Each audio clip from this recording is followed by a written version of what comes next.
BMC radio Malayalam വാർത്തകൾ നിങ്ങൾക്കായി അവതരിപ്പിക്കുന്നത് ഐമാക് കൊച്ചിൻ കലാഭവൻ. കലാവിദ്യാർത്ഥികൾക്ക് പ്രിയപ്പെട്ട ബഹ്റൈനിലെ കലാകേന്ദ്രം. കൂടുതൽ വിവരങ്ങൾക്കായി സന്ദർശിക്കൂ www.bahrainmediacity.com. നമസ്കാരം, BMC റേഡിയോ മലയാളം വാർത്തകളിലേക്ക് സ്വാഗതം. ഞാൻ ധനു കൃഷ്ണ. ഈസ ബിൻ സൽമാൻ ഹൈവേയിൽ നവീകരണ പ്രവർത്തനങ്ങൾ നടക്കുന്നതിനാൽ പടിഞ്ഞാറൻ ഭാഗത്തേക്കുള്ള ഒരു പാതയിൽ ഗതാഗത നിരോധനം ഏർപ്പെടുത്തുമെന്ന് തൊഴിൽ മന്ത്രാലയം അറിയിച്ചു. ഗതാഗതത്തിന് മറ്റ് 2 പാതകൾ നൽകുമെന്നും മന്ത്രാലയം അറിയിച്ചു. നിരോധനം ഓഗസ്റ്റ് 15 വ്യാഴാഴ്ച രാത്രി 11 മുതൽ ഓഗസ്റ്റ് 18 ഞായർ വൈകുന്നേരം 5 വരെ നിലനിൽക്കും. അവന്യൂ 35നും റോഡ് 47-45നും ഇടയിലുള്ള ജനാബിയ ഹൈവേയിലും പുനർനിർമ്മാണ ജോലികൾ നടക്കുന്നുണ്ട്. അതിനാൽ ബുദായയിലേക്കുള്ള ഒരു പാതയിലും ഈ ദിവസങ്ങളിൽ നിരോധനമുണ്ടാകും. സുരക്ഷയ്ക്കായി ജനങ്ങൾ ട്രാഫിക് നിയമങ്ങൾ പാലിക്കാനും മന്ത്രാലയം അഭ്യർത്ഥിച്ചു. ആഗസ്റ്റ് 15 മുതൽ ഒക്ടോബർ 15 വരെ ബഹ്റൈനിൽ ഹമൂർ മത്സ്യം പിടികൂടുന്നതിനും കച്ചവടം ചെയ്യുന്നതിനും നിരോധനം ഏർപ്പെടുത്തിയതായി സുപ്രീം കൗൺസിൽ ഫോർ എൻവയോൺമെന്റ് അറിയിച്ചു. പ്രജനന കാലയളവിൽ മത്സ്യബന്ധന പ്രവർത്തനങ്ങൾ നിർത്തി സമുദ്ര സമ്പത്തും ജൈവ വൈവിധ്യവും സംരക്ഷിക്കാനാണ് ഈ വാർഷിക നിരോധനം. നിരോധനം നടപ്പാക്കുന്നത് മറൈൻ വെൽത്ത് ടീമുകൾ നിരീക്ഷിക്കുമെന്നും ലംഘനങ്ങൾ തടയാൻ ബന്ധപ്പെട്ട അധികാരികളുടെ സഹകരണത്തോടെ നടപടികൾ ആരംഭിച്ചുവെന്നും നിയമം പൂർണ്ണമായും പാലിക്കാൻ ഏവരും സഹകരിക്കണമെന്നും സുപ്രീം കൗൺസിൽ ഫോർ എൻവയോൺമെന്റ് വ്യക്തമാക്കി. മത്സ്യബന്ധനം, ചൂഷണം എന്നിവയുടെ നിയന്ത്രണം സംബന്ധിച്ച് 2002 നിയമപ്രകാരമാണ് 2 മാസത്തേക്ക് നിരോധനം ഏർപ്പെടുത്തിയിരിക്കുന്നത്. അൽ ഹിലാൽ ഹെൽത്ത് കെയർ പാകിസ്ഥാൻ സ്വാതന്ത്ര്യ ദിനത്തോടനുബന്ധിച്ച് സൗജന്യ മെഡിക്കൽ ചെക്കപ്പുകൾ നൽകി. ബഹ്റൈനിൽ ആതുര സേവന രംഗത്ത് മികച്ച സേവനങ്ങൾ നൽകി വരുന്ന അൽ ഹിലാൽ ഹെൽത്ത് കെയർ പാകിസ്ഥാൻ സ്വാതന്ത്ര്യ ദിനത്തോടനുബന്ധിച്ചാണ് പാകിസ്ഥാൻ എംബസിയുമായി ചേർന്ന് ബഹ്റൈനിലെ പാകിസ്ഥാൻ സമൂഹത്തിന് സൗജന്യ മെഡിക്കൽ ചെക്കപ്പുകൾ നൽകിയത്. അൽ ഹിലാലിന്റെ ബഹ്റൈനിലെ 9ാമത്തെ ശാഖയായ അൽ ഹിലാൽ മനാമ സെന്ററിന്റെ ഉദ്ഘാടനത്തോടനുബന്ധിച്ചാണ് പരിപാടി നടത്തിയത്. അൽ ഹിലാൽ മനാമ സെന്ററിൽ ഓഗസ്റ്റ് 13 നടന്ന പരിപാടിയിൽ ബഹ്റൈനിലെ Pakistan ambassador his excellency Sabiq Raufi വിശിഷ്ട അതിഥിയായി പങ്കെടുത്തു. പരിപാടിയിൽ BP പരിശോധന, യൂറിക് ആസിഡ് പരിശോധന, പ്രമേഹ പരിശോധനകൾ, വൃക്ക തത്സമയ സ്ക്രീനിംഗ്, മറ്റ് ബോഡി ചെക്കപ്പുകൾ, ഡോക്ടർ കൺസൾട്ടേഷനുകൾ എന്നിവ ഉൾപ്പെടെയുള്ളവ ലഭ്യമാക്കിയിരുന്നു. പാകിസ്ഥാൻ സ്ഥാനപതിയെ കൂടാതെ first secretary Tahira Saleem, Naveed Shahzad, Pakistan club chairman Muhammad Afzal Bhatti, Pakistan school chairman Sami ur Rahman, Shahzaib club അവർ സ്ഥാപകയും APPS അംഗവുമായ doctor Shazia Alam, Manama central ബ്രാഞ്ചിലെ പാകിസ്ഥാൻ ഡോക്ടർമാർ, Al Hilal health care group team എന്നിവരും പരിപാടിയിൽ പങ്കെടുത്തു. കേക്ക് മുറിച്ചുകൊണ്ടാണ് പങ്കെടുത്തവർ പാകിസ്ഥാൻ സ്വാതന്ത്ര്യ ദിനം ആഘോഷിച്ചത്. പാകിസ്ഥാൻ സ്വാതന്ത്ര്യ ദിനത്തോടനുബന്ധിച്ച് അൽ ഹിലാൽ ഹെൽത്ത് കെയർ നടത്തിയ ഈ സംരംഭം പ്രശംസനീയമാണെന്ന് പാകിസ്ഥാൻ സ്ഥാനപതി പറഞ്ഞു.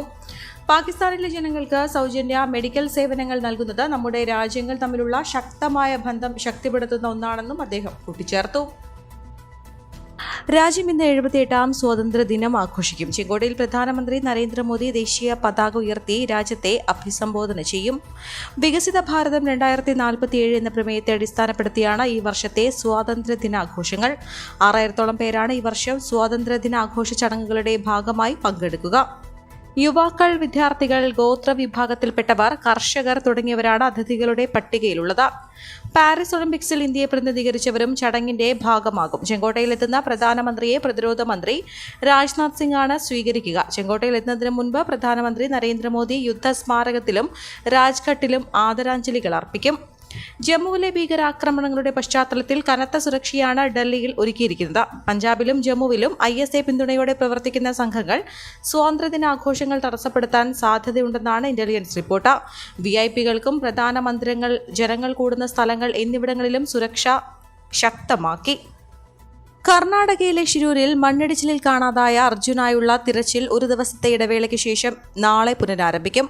കഴിഞ്ഞ ദിവസം നടത്തിയ തിരച്ചിലിൽ ട്രക്കിന്റെ മരത്തടികൾ ബന്ധിപ്പിക്കാൻ ഉപയോഗിച്ച കയറുകൾ കണ്ടെത്തിയ ഭാഗം കേന്ദ്രീകരിച്ചായിരിക്കും നാളത്തെ തിരച്ചിൽ. കയറും ലോഹഭാഗങ്ങളും കണ്ടെത്തിയ 20 മീറ്റർ ചുറ്റളവുള്ള സ്പോട്ട് നാവികസേന മാർക്ക് ചെയ്തിട്ടുണ്ട്. ഗോവയിൽ നിന്ന് തിങ്കളാഴ്ചയോടെ ഡ്രഡ്ജർ എത്തിക്കുമെന്ന് ജില്ലാ ഭരണകൂടം അറിയിച്ചു. പുഴയിൽ മാർക്ക് ചെയ്ത ഭാഗത്തെ മണ്ണും കല്ലുകളും നീക്കം ചെയ്തില്ലെങ്കിൽ തിരച്ചിൽ ദുഷ്കരമാകുമെന്നും ദൗത്യസംഘം അറിയിച്ചു. നേവി ഇന്നലെ നടത്തിയ തിരച്ചിലിലാണ് അർജുന്റെ ലോറിയിൽ തടി കെട്ടിയിരുന്ന കയർ കണ്ടെത്തിയത്. കയർ തന്റെ ലോറിയുടേതാണെന്ന് ഉടമ മനാഫും സ്ഥിരീകരിച്ചു. എന്നാൽ നേവി കണ്ടെത്തിയ യന്ത്രഭാഗങ്ങൾ തന്റെ ലോറിയുടേത് അല്ലെന്നും മനാഫ് പറഞ്ഞു. അത് ഒലിച്ചുപോയ ടാങ്കറിന്റേതാകാമെന്നാണ് മനാഫ് പറയുന്നത്. തിരച്ചിലിൽ കണ്ടെത്തിയ ലോഹഭാഗങ്ങളുടെ ചിത്രങ്ങളും നേവി പങ്കുവച്ചു. ഓണത്തിനോടനുബന്ധിച്ച് സംസ്ഥാനത്ത് നിത്യോപയോഗ സാധനങ്ങളുടെയും പഴം പച്ചക്കറി ഉൽപ്പന്നങ്ങളുടെയും വില നിയന്ത്രിക്കുന്നതിന് ശക്തമായ നടപടി സ്വീകരിക്കുമെന്ന് ഭക്ഷ്യപൊതുവിതരണ വകുപ്പ് മന്ത്രി GR അനിൽ. സംസ്ഥാനത്ത് വിലക്കയറ്റം സംബന്ധിച്ച സ്ഥിതിഗതികൾ വിലയിരുത്തുന്നതിനായി ലാൻഡ് റവന്യൂ കമ്മീഷണർ, ജില്ലാ കളക്ടർമാർ, ഭക്ഷ്യവകുപ്പ് secretary, civil supplies commissioner, legal metrology control ഉൾപ്പെടെയുള്ള വകുപ്പിലെ ഉന്നത ഉദ്യോഗസ്ഥർ എന്നിവരുടെ യോഗത്തിൽ സംസാരിക്കുകയായിരുന്നു മന്ത്രി. ഓണത്തിന് മുന്നോടിയായി സംസ്ഥാനത്തെ അവശ്യ സാധനങ്ങളുടെ വില നിലവാരം ചർച്ച ചെയ്യുകയും വിവിധ വകുപ്പുകൾ സ്വീകരിച്ചിട്ടുള്ള നടപടികളും മന്ത്രി വിലയിരുത്തി. കഴിഞ്ഞ 2 മാസങ്ങളിലായി രാജ്യത്ത് വിലവർദ്ധനവ് പ്രകടമായിരുന്നു. കേരളത്തിലും സ്വാഭാവികമായി ഇത് പ്രതിഫലിച്ചിട്ടുണ്ട്. എന്നാൽ ആഗസ്റ്റ് ആദ്യ ആഴ്ചയിലെ വില നിലവാരം പരിശോധിക്കുമ്പോൾ ജൂലൈ 31 അവസാനിച്ച ആഴ്ചയേക്കാൾ അരി, വെളിച്ചെണ്ണ, ചെറുപയർ, കടല, തുവര, മുളക് എന്നിവയുടെ വില കുറഞ്ഞിട്ടുണ്ട്. പഴം, പച്ചക്കറികൾ, കോഴിയിറച്ചി എന്നീ ഉൽപ്പന്നങ്ങൾക്കും ആഗസ്റ്റ് മാസത്തിൽ വിലക്കുറവ് രേഖപ്പെടുത്തി.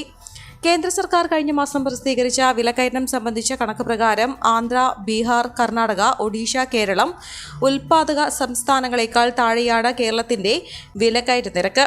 ഭക്ഷ്യ പൊതുവിതരണ വകുപ്പിന് കീഴിൽ പ്രവർത്തിക്കുന്ന centre for price research and monitoring cell അവശ്യ സാധനങ്ങളുടെ വില നിലവാരം പരിശോധിച്ച് സർക്കാരിന് കൃത്യമായ റിപ്പോർട്ട് സമർപ്പിച്ചു വരുന്നുണ്ട്. വയനാട് ദുരന്തത്തിൽ എല്ലാം നഷ്ടപ്പെട്ടവർക്ക് തണലൊരുക്കാൻ തന്റെ പേരിലുള്ള ഭൂമി വിട്ടു നൽകിയ യുവതി. വയനാട് കോട്ടത്തറ സ്വദേശി അജിഷ ഹരിദാസും ഭർത്താവ് ഹരിദാസുമാണ് 20 സെന്റ് സ്ഥലം വിട്ടു നൽകിയത്. ഭൂമിയുടെ രേഖ മുഖ്യമന്ത്രി പിണറായി വിജയന് കൈമാറി.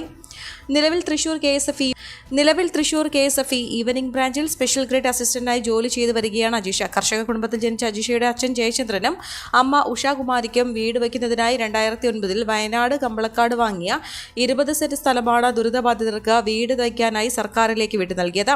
അച്ഛനും അമ്മയും സഹോദരന്റെ വീട്ടിൽ സുരക്ഷിതരായതുകൊണ്ടാണ് ഒരു രാത്രി പുലരവേ വയനാട്ടിൽ എല്ലാം നഷ്ടപ്പെട്ടവർക്കായി തന്റെ പേരിലുള്ള ഭൂമി നൽകാമെന്ന തീരുമാനത്തിലേക്ക് എത്തിയതെന്നും അജിഷയും ഭർത്താവ് ഹരിദാസും പറഞ്ഞു. സംസ്ഥാനത്ത് കോഴിവില കുത്തനെ ഇടിഞ്ഞു. പ്രാദേശിക ഉൽപ്പാദനം കൂടിയതും തമിഴ്നാട്ടിൽ നിന്നുള്ള കോഴിയുടെ വരവ് ഉയർന്നതുമാണ് വില കുറയാൻ കാരണമെന്നും വ്യാപാരികൾ പറഞ്ഞു. 2 ആഴ്ച മുൻപ് 160 ആയിരുന്ന കോഴി കിലോയ്ക്ക് 100 രൂപ മുതൽ 120 രൂപ വരെയാണ് ഇപ്പോഴത്തെ വില. കഴിഞ്ഞ ആഴ്ചകളിൽ ചിക്കന്റെ വില 80 രൂപ വരെ എത്തിയിരുന്നു. ഇപ്പോൾ 100ലേക്ക് എത്തിയപ്പോൾ പ്രതീക്ഷ നൽകുന്നുവെന്നും വ്യാപാരികൾ പറയുന്നു. അതേസമയം ചില്ലറ വിപണികളിൽ കോഴി വില കുറഞ്ഞത് വ്യാപാരം കൂട്ടിയിട്ടുണ്ട്. കോഴിയെ വളർത്തുന്ന ചെലവ് കൂടുകയും വില കുറയുകയും ചെയ്യുന്നത് കർഷകർക്കും വ്യാപാരികൾക്കും പ്രതിസന്ധി തീർക്കുകയാണ്. 70 രൂപയോളം വളർത്തു ചെലവ് വരുന്ന കോഴിക്ക് 50 മുതൽ 60 രൂപ വരെയാണ് ഇടനിലക്കാർ നൽകുക. ഇത് കർഷകർക്കും തിരിച്ചടിയാണ്. വരും ദിവസങ്ങളിൽ വില ഇനിയും കുറയും എന്നാണ് കച്ചവടക്കാർ നൽകുന്ന സൂചന. 2 ആഴ്ച മുൻപ് ഫാമുകളിൽ കോഴിയുടെ വില കുറഞ്ഞതാണെങ്കിലും ചില്ലറ കച്ചവടക്കാർ വില കുറച്ചിരുന്നില്ല. പെട്ടെന്നുള്ള വിലക്കുറവ് കോഴി ഫാം നടത്തിപ്പുകാരെ പ്രതികൂലമായി ബാധിച്ചിട്ടുണ്ട്. സംസ്ഥാനത്ത് ശക്തമായ മഴയ്ക്ക് സാധ്യതയെന്ന കേന്ദ്ര കാലാവസ്ഥാ വകുപ്പിന്റെ മുന്നറിയിപ്പ്. കണ്ണൂർ, കാസർഗോഡ് ഒഴികെയുള്ള മറ്റെല്ലാ ജില്ലകളിലും മഴ മുന്നറിയിപ്പുണ്ട്. 2 ജില്ലകളിൽ ഓറഞ്ച് അലർട്ടും പ്രഖ്യാപിച്ചു. ഇന്ന് മലപ്പുറം, ഇടുക്കി ജില്ലകളിലാണ് ഓറഞ്ച് അലർട്ട്. തിരുവനന്തപുരം, കൊല്ലം, പത്തനംതിട്ട, കോട്ടയം, എറണാകുളം, പാലക്കാട്, കോഴിക്കോട്, വയനാട് ജില്ലകളിൽ ഇന്ന് യെല്ലോ അലർട്ടാണ്. നാളെ പത്തനംതിട്ട, ഇടുക്കി ജില്ലകളിലാണ് അലർട്ടുള്ളത്. മധ്യ പടിഞ്ഞാറൻ അറബിക്കടൽ, അതിനോട് ചേർന്ന മധ്യകിഴക്കൻ അറബിക്കടൽ എന്നിവിടങ്ങളിൽ മണിക്കൂറിൽ 45 മുതൽ 55 കിലോമീറ്റർ വരെയും ചിലവസരങ്ങളിൽ മണിക്കൂറിൽ 65 കിലോമീറ്റർ വരെയും വേഗതയിൽ ശക്തമായ കാറ്റിന് സാധ്യതയുണ്ട്. തെക്കൻ കേരള തീരം, അതിനോട് ചേർന്ന ലക്ഷദ്വീപ് പ്രദേശം, മധ്യ പടിഞ്ഞാറൻ അറബിക്കടൽ, അതിനോട് ചേർന്ന മധ്യകിഴക്കൻ അറബിക്കടൽ, തെക്ക് പടിഞ്ഞാറൻ ബംഗാൾ ഉൾക്കടൽ എന്നിവിടങ്ങളിൽ മണിക്കൂറിൽ 35 മുതൽ 45 കിലോമീറ്റർ വരെയും ചില അവസരങ്ങളിൽ മണിക്കൂറിൽ 55 കിലോമീറ്റർ വരെയും വേഗതയിൽ ശക്തമായ കാറ്റിനും മോശം കാലാവസ്ഥയ്ക്കും സാധ്യതയുണ്ട്. ഈ വാർത്തയോടുകൂടെ BMC റേഡിയോ മലയാളം വാർത്തകൾ സമാപിക്കുന്നു. നന്ദി, നമസ്കാരം.